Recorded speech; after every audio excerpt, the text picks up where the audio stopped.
Shalom umat-umat Tuhan yang kekasih, dimanapun Anda sedang berada, kembali bersama saya, Pendeta Muda Sonson Yustanto. Pada kali yang berbahagia ini, saya akan menyampaikan sebuah firman Tuhan yang akan menjadi berkat bagi semua yang mendengarkan. Dengan judul, apa yang harus kuperbuat untuk memperoleh hidup yang kekal? Tentu ini adalah satu pertanyaan yang harus kita tanyakan karena kita hidup setelah dosa dan bumi bukan menjadi lagi rumah kita yang kekal. Apa yang harus kuperbuat untuk memperoleh hidup yang kekal? Kalimat ini muncul beberapa kali di dalam Alkitab. Mari kita lihat dalam Kisah Para Rasul 16 ayat yang ke-30. Ia mengantar mereka keluar sambil berkata, "Tuan, Tuan, apa yang harus kuperbuat supaya aku selamat?" Yang kedua, muncul di kitab Markus 10 ayat yang ke-17. Pada waktu Yesus berangkat untuk meneruskan perjalanannya, datanglah seorang berlari-lari mendapatkan dia, dan sambil berterut di hadapannya, ia bertanya, "Guru yang baik, apa yang harus kuperbuat untuk memperoleh yang hidup yang kekal?" Yang ketiga, Lukas 10 ayat yang ke-25. Pada suatu kali berdirilah seorang ahli Taurat untuk mencobai Yesus. Katanya, "Guru, apa yang harus kuperbuat untuk memperoleh hidup yang kekal?" Mari kita pergi ke cerita yang pertama. Kita sama-sama membuka Alkitab kita, Kisah Para Rasul 16 ayat yang ke-9 sampai yang ke-40. Kalimat ini berbunyi demikian. Ayat yang ke-30, ia mengantar mereka keluar sambil berkata, "Tuan, Tuan, apakah yang harus aku perbuat supaya aku selamat?" Ini adalah pertanyaan kepala penjara yang ada di kota Filipi, dan pertanyaan ini dia tanyakan kepada Paulus dan Silas yang waktu itu sedang dikeluarkan dalam penjara. Awal cerita dari kejadian ini adalah waktu Paulus dan Silas menginjil ke kota Filipi. Di kota Filipi ada seorang perempuan petenung, dan dari hasil petenungannya, sebagian masyarakat di kota Filipi mendapatkan penghasilan untuk mencukupi kebutuhan mereka sehari-hari. Tapi ketika Paulus dan Silas datang, ini menjadi malapetaka bagi masyarakat yang mengharapkan petenungan dari perempuan petenung tersebut. Paulus dan Silas berhasil menyembuhkan perempuan ini dari roh jahat yang memberikan kuasa untuk bertenung, sehingga masyarakat yang mengandalkan perempuan ini kehilangan pendapatan, sehingga mereka melapor ke pembesar-pembesar yang ada di kota Filipi. Mereka menuduh Paulus dan Silas mengajarkan adat istiadat Yahudi, padahal mereka orang Roma. Akhirnya, singkat cerita, Paulus dan Silas dimasukkan ke dalam penjara dan ditaruh di bagian ruangan yang paling tengah dan dijaga oleh seorang kepala penjara. Ketika malam tiba, kedua utusan Tuhan ini berada dalam penjara, mereka berdoa dan bernyanyi. Orang-orang di dalam penjara bingung. Ini orang di penjara bukannya sedih menangis, tapi justru bernyanyi dan berdoa kepada Tuhannya. Dan tiba-tiba gempa datang, akhirnya pintu-pintu, rantai yang membelenggu ikatan tangan kedua hamba Tuhan ini terlepas, dan akhirnya mereka keluar dari penjara. Kepala penjara hendak membunuh dirinya karena telah gagal menjaga Paulus dan Silas yang ada di dalam penjara. Daripada dia dibunuh oleh pemerintah di depan masyarakat kota Filipi, ia mending bunuh diri. Tapi ketika hendak dia membunuh dirinya dengan pedang yang ada di tangannya, Paulus berkata, "Jangan engkau membunuh dirimu, kami masih di dalam penjara." Kepala penjara bingung, kenapa orang baik ini dibuat jahat, diperlakukan jahat. Mereka bukan hanya di penjara, tapi sebelum mereka dibawa penjara, mereka sempat didera. Kok membalas kebaikan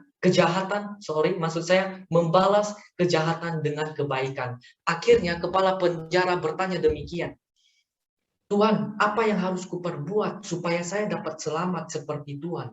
Kepala penjara pernah mendengar dari perempuan petenung yang setelah disembuhkan bahwa ini adalah utusan-utusan dari Tuhan yang membawakan kabar keselamatan, bukan keselamatan hanya di dunia ini, tapi keselamatan yang kekal, memperoleh hidup yang kekal.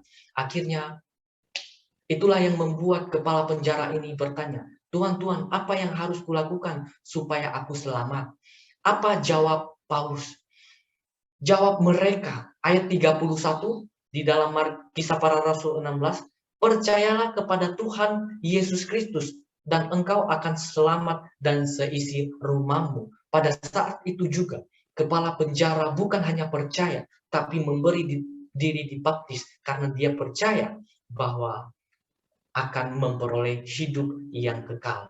Poin pertama dalam pertanyaan ini, dalam kisah ini adalah kita kalau mau memperoleh hidup yang kekal, kita harus percaya. Percaya kepada siapa? Tentu percaya kepada Tuhan dan kepada firman-Nya. Di dalam bahasa Inggris, kata percaya ada dua, believe dan trust. Memang memiliki makna yang sedikit berbeda, tapi pada dasarnya kedua kata ini, believe atau trust, memiliki makna yaitu percaya sepenuhnya. Artinya ketika kita percaya kepada Tuhan, kita harus percaya dengan segenap hati kita, percaya 100%. Jadi kalau ditanya, apa yang harus kuperbuat untuk memperoleh hidup yang kekal? Dari kisah ini, hal yang pertama adalah percaya kepada Allah dan firman-Nya. Mari kita ke bagian yang kedua. Markus 10 ayat yang ke-17. Pada waktu Yesus berangkat untuk meneruskan perjalanannya, datanglah seorang berlari-lari mendapatkan dia dan sambil bertelut di hadapannya, ia bertanya, Guru yang baik, apa yang harus kuperbuat untuk memperoleh hidup yang kekal? Jawab Yesus, hanya satu lagi kekuranganmu, pergilah, jualah apa yang kau miliki dan berikanlah itu kepada orang-orang miskin, maka engkau akan beroleh harta di sorga. Kemudian datanglah kemari dan ikutlah aku. Kisah ini adalah kisah di dalam Alkitab yang menceritakan seorang pemuda yang kaya. Ia merasa dia sudah menuruti perintah Allah, termasuk yang diberikan di Gunung Sinai kepada Musa, telah ia lakukan semua. Jangan mencuri, jangan membunuh, jangan berzina, telah dia lakukan. Itu sebabnya dia melayangkan pertanyaan tersebut, karena dia berharap bahwa jawaban Yesus, tidak ada lagi yang engkau perbuat. Engkau sudah melakukan semuanya. Tapi justru Yesus menjawab satu lagi. Dan apa respon orang muda yang kaya ini? Orang muda yang kaya ini pergi dengan penuh kekecewaan. Kenapa? Karena dia memiliki harta yang banyak dan dia belum bisa membagikan kepada orang miskin. Para Nabi dan Bapa halaman 265. Ini menyangkut jawaban Yesus hanya satu lagi. Di dalam masa kepicikan tepat sebelum kedatangan Kristus, orang-orang benar akan dipelihara melalui pelayanan malaikat-malaikat surga. Tetapi tidak akan ada keselamatan bagi orang-orang yang melanggar hukum Allah. Pada saat itu, malaikat-malaikat tidak dapat melindungi mereka yang mengabaikan salah satu daripada hukum-hukumnya itu. Kutipan yang lain mengatakan, Membina Kehidupan Abadi halaman 304, orang yang hanya mengasihi dirinya sendiri adalah pelanggar hukum. Berarti orang muda yang kaya ini mengasihi dirinya sendiri karena dia tidak mau berbagi. Dan dia adalah pelanggar hukum. Ia tidak memiliki kasih yang sejati terhadap Allah maupun manusia. Keperluan ini adalah keperluan dari segala sesuatu yang diperlukan, yang akan menjadikan dia memenuhi syarat untuk masuk ke dalam kerajaan sorga. Kecintaannya akan diri sendiri serta keuntungan duniawi menjadikan ia tidak selaras daripada prinsip-prinsip sorga. Kita sering berpikir, bagaimana menuruti segala perintah Allah? Kita sudah hidup di dunia yang telah jatuh ke dalam dosa. Dan bahkan kehidupan kita semakin banyak godaan dan semakin banyak kesulitan. Tentu tidak akan mungkin. Tapi Yesus menjawab kepada orang muda kaya itu, hanya satu lagi. Berarti Yesus tahu bahwa setiap pengikutnya, termasuk yang disebut Kristen, bisa melakukan atau menuruti segala perintah Allah, asalkan bergantung dan mengandalkan Tuhan. Kita akan berpikir tidak mungkin. Itulah yang cara setan mempengaruhi kita, bahwa kita tidak akan bisa menuruti segala perintah Allah. Tapi Yesus katakan bahwa kita bisa menurutinya bersama Yesus. Jadi hal yang kedua, apakah yang harus kuperbuat untuk memperoleh hidup yang kekal? Adalah menuruti segala perintah Allah. Efesus 2 ayat yang ke-8, satu ayat yang sering kita dengarkan, namun sering kita salah mengerti. Sebab karena kasih karunia kamu diselamatkan oleh iman, itu bukan hasil usahamu, tetapi pemberian Allah. Memang kita diselamatkan kasih karunia, tapi bukti kita telah menerima kasih karunia dari Allah adalah dengan menuruti segala perintah Allah. Ingat, yang pertama adalah percaya sepenuhnya kepada Allah. Yang kedua, ketika kita percaya, kita harus menuruti segala perintah Allah. Sekarang kita ke cerita yang terakhir, yang berhubungan dengan kalimat, apa yang harus kuperbuat untuk memperoleh hidup yang kekal. Lukas 10 ayat yang ke-25. Pada suatu kali, berdirilah seorang ahli Taurat untuk mencoba Yesus. Katanya, Guru, apa yang harus kuperbuat untuk memperoleh hidup yang kekal? Lihat jawaban Yesus di ayat yang ke-26 sampai ke-28. Jawab Yesus kepadanya, apa yang tertulis dalam hukum Taurat? Apa yang kau baca di sana? Jawab orang itu, kasihilah Tuhan Allahmu dengan segenap hatimu dan dengan segenap jiwamu, dan dengan segenap kekuatanmu, dan dengan segenap akal budimu. Dan kasihilah sesamamu manusia seperti dirimu sendiri. Kata Yesus kepadanya, jawabanmu itu benar, perbuatlah demikian, maka engkau akan hidup. Sebenarnya pertanyaan ini dilayangkan kepada Yesus hanya untuk mencobai Yesus. Karena namanya ahli Taurat, dia sudah menghafal dan bahkan menguasai isi dari Taurat yang telah diberikan oleh Tuhan. Namun karena dia tidak melakukan, dia hanya memahaminya. Mari kita teliti satu persatu kalimat dalam jawaban Yesus. Jawab Yesus kepadanya, apa yang tertulis dalam hukum Taurat? Maksudnya adalah Alkitab. Apa yang tertulis di dalam Alkitab? Baru kalimat kedua, apa yang kau baca di sana? Kalau kita lihat di dalam terjemahan King James Version-nya, how read you? Terjemahan harafiahnya, bagaimana engkau membacanya? Artinya adalah ketika kita membaca Alkitab, apakah kita pahami atau kita hanya sekedar baca dan kita tidak memahami apa yang kita baca? Dan yang terakhir, kata Yesus, jawabanmu itu benar, perbuatlah demikian, maka engkau akan hidup.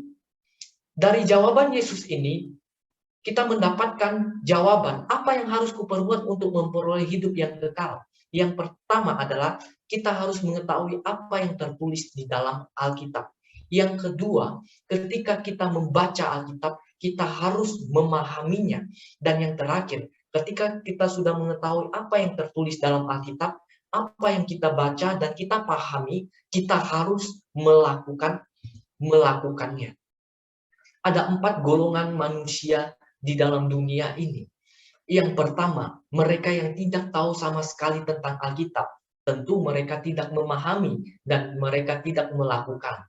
Golongan yang kedua adalah golongan yang mengetahui Alkitab. Namun ketika mereka membaca Alkitab, mereka tidak memahami. Kalau tidak memahami, maka mereka tidak akan bisa membuatnya.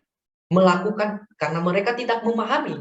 Dan golongan yang ketiga adalah mereka yang membaca Alkitab, memahaminya, tetapi tidak melakukannya. Inilah golongan ahli Taurat tadi yang bertanya kepada Yesus. Membaca, menguasai, dan bahkan memahami semuanya, tapi tidak melakukan apa yang mereka pahami di dalam Alkitab. Dan yang terakhir adalah golongan yang Yesus harapkan. Mereka yang membaca Alkitab, mereka memahami Alkitab, memahami apa yang mereka baca, dan melakukannya. Yesus ada di golongan keempat. Pertanyaan buat kita masing-masing, termasuk saya dan saudara-saudara. Kita ada di golongan mana? Ada banyak yang mengaku pengikut Kristus Kristen, tapi hanya membaca, namun tidak memahami dan juga tidak melakukan. Yesus mau ketika kita bertanya, apa yang harus kita perbuat untuk memperoleh hidup yang kekal? Yesus sudah berikan jawaban. Baca apa yang tertulis di dalam Alkitab, pahami benar-benar, dan lakukanlah ketika kita sudah memahaminya. Yakobus 1 ayat 22. Tetapi hendaklah kamu menjadi pelaku firman, dan bukan hanya pendengar saja. Sebab jika tidak demikian, kamu menipu dirimu sendiri. Umat-umat Tuhan yang kekasih dalam nama Yesus Kristus.